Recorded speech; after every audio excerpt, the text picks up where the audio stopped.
Ak sa naozaj bojíš piť vodu z kohútika alebo si dať kávu po prebudení, kúpiť si ovocie či zeleninu v bežnom obchodnom reťazci, alebo že musíš nosiť celý deň okuliare proti modrému žiareniu, tak pravdepodobne ti uniká jedna pointa.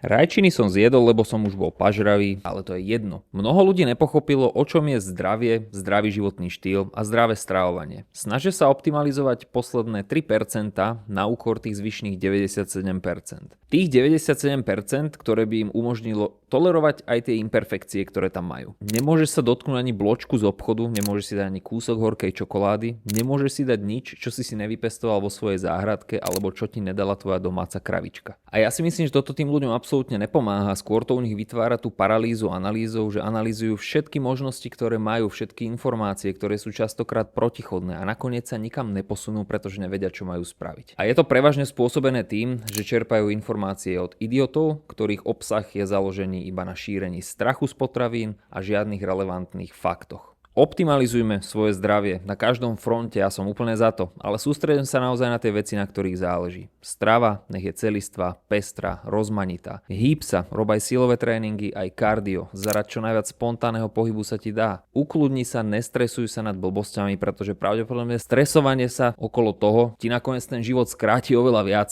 ja keby si akceptoval, že tieto veci sú tak, ako naozaj sú a že na nich vo výsledku až tak pravdepodobne nezáleží, ako ti odborníci na internete budú tvrdiť.